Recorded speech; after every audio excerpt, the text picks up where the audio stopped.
Edición 88.1 de Grupo Radio Centro y vamos a analizar pues la reunión que tuvo el día de hoy el secretario de Hacienda con los gobernadores, el plan de reapertura, sus consecuencias económicas, y para eso tengo a Gibrana Ramírez. Me da muchísimo gusto que nos acompañe, politólogo, especialista en temas de desigualdad. Está también el tema de Coneval, la respuesta del presidente. En fin, hay un menú de asuntos interesantes. Así es que le doy sin más la bienvenida a Gibran para poder abordarlos. Gusto saludarte, Gibran. ¿Cómo estás? Qué gusto, Ricardo. Felicidades por este nuevo espacio. Pues mira, este horario que nos desafía a mantener el público que teníamos, que tenía buen volumen, pero al mismo tiempo nos permite pues ampliar el nivel de influencia en televisión, un horario pues que es más pertinente para estos temas. No sabes cuánto te agradezco que continúes en esta conversación con nosotros. Tu punto de vista ayuda mucho a nuestra audiencia, me ayuda a mí a entender pues una coyuntura que requiere discernimiento, requiere rigor. Vamos a empezar, si te parece, por el reporte que presenta Coneval, donde advierte que, según sus cálculos, pues podría incrementarse la población que vive en pobreza en nuestro país en 10 millones, si las cifras no me hacen equivocarme. Estamos pasando de 52 a 62 millones de pobres por obra de esta pandemia. Te ruego que me digas cuál es tu valoración de este reporte, si lo ves solvente, si ves que los datos son correctos y cómo llegó a estos cálculos pues potentes el Coneval.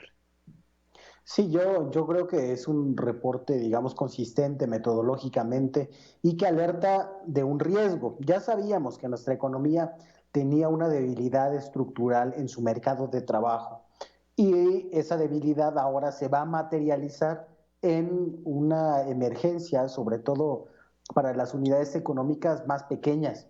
Entonces, ahí casi inevitablemente va a haber, lo hemos hablado durante mucho tiempo en este espacio, pues van a quebrar empresas y se va a perder empleo. Creo que lo fundamental estará en la resiliencia de las unidades, que se lleven los créditos que se han puesto a disposición y que, por cierto, no han sido tan demandados.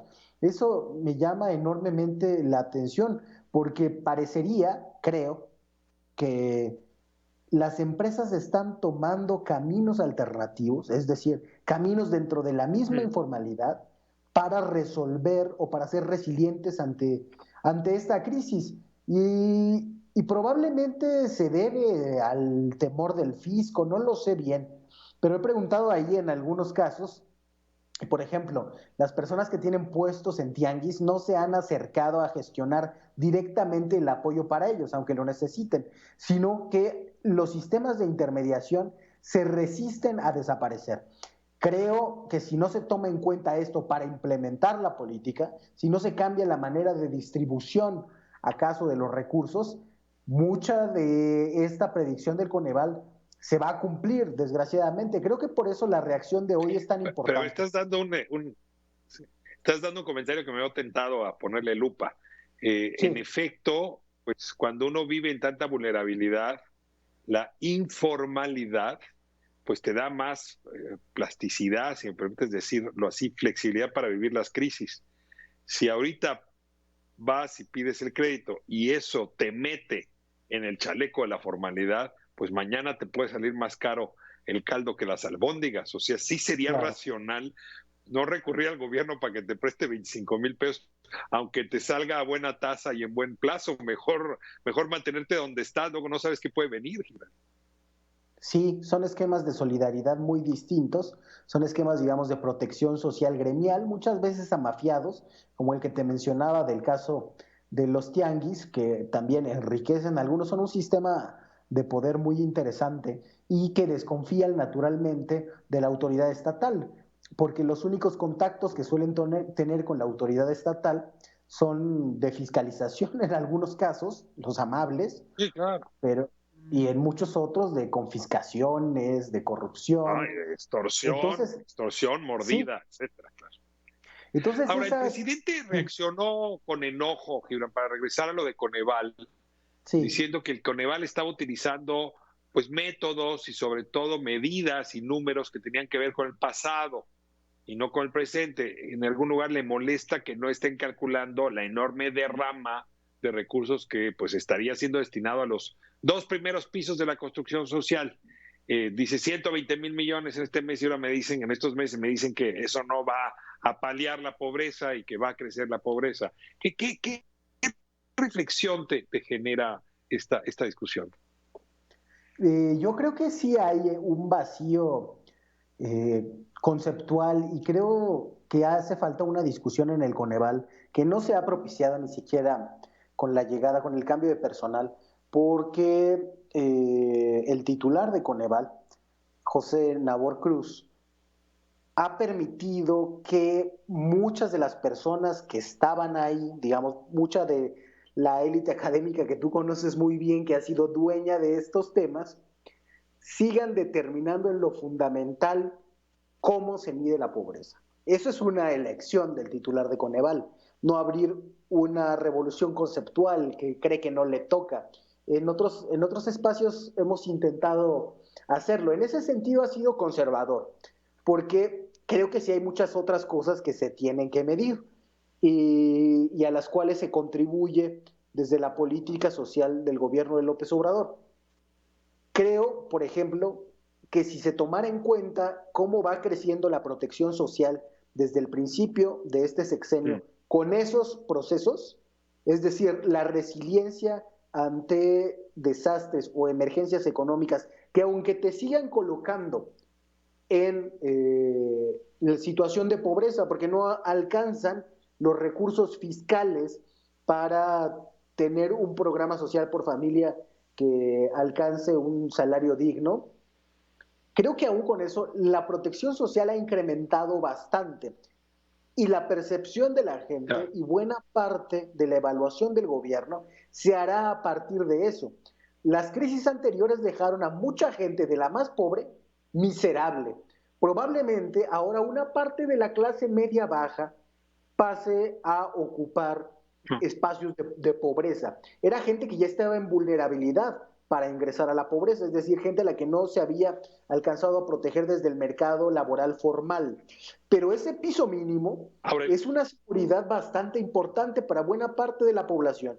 Y creo que es cierto que ahora en Coneval... una concepción, ahora, Gibran, en una concepción, digamos, fina, en efecto, los programas del presidente están atendiendo a este sector que tradicionalmente se denomina pobreza extrema, ¿no? Y en efecto, pues no están destinados para la clase media baja, que incluso podría no haber estado viviendo en pobreza. Yo me pregunto si no las dos cosas son posibles, es decir, que haya un conjunto de programas que van a apoyar a los más vulnerables, y el presidente en ese sentido ha hecho una gran obra, pero al mismo tiempo sus programas no llegan a la clase media baja que va a caer en pobreza. O sea, probablemente de esos 10 millones, una buena parte sean los que se caen del piso 6, del piso 7 de la construcción social y que van a caer en sus ingresos por debajo del umbral de pobreza.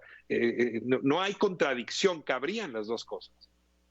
Sí, sí, estoy de acuerdo y creo que ahí ha ido la principal falla. Son sobre todo los trabajadores que tenían cierta estabilidad en el sector formal y que muchos de ellos, o sea, todos los que tenemos ahora contabilizados que se han despedido, casi seguro pasarán a esa situación. Entre ellos los que tengan mayor edad, posiblemente tendrán mayores dificultades para reinsertarse en el mercado laboral, entonces esa pobreza se hará más perdurable.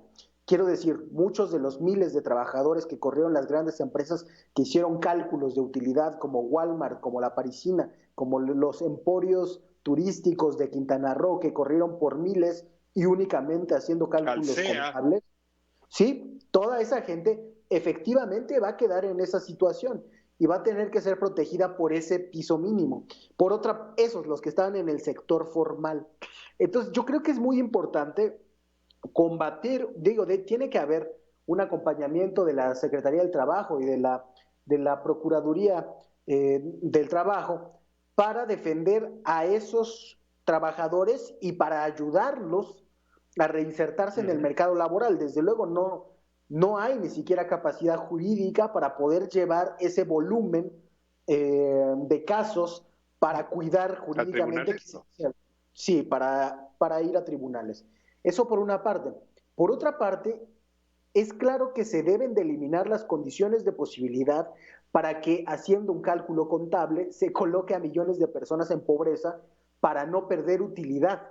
Eso solo se puede por los esquemas de outsourcing que nutren a estas empresas. Ya sabemos que muchos de ellos podrían ganar un juicio si tuvieran recursos para sostenerlo, pero la mayoría de ellos no lo tiene. Entonces, las reformas contra el outsourcing tienen que avanzar ahora, porque si no es firmar que la próxima crisis, sea por desastres naturales, sea por una pandemia, sea por Claro. que reviente una burbuja inmobiliaria, nos sume otros millones de pobres por cálculos contables de esas empresas que no quieren tener pérdidas en el año y que además muchas son multinacionales que no tienen ningún riesgo para sostener el Sí, empleo. si no modificamos las reglas, es que no aprendimos nada de esto que está ocurriendo. Eso No cabe y duda.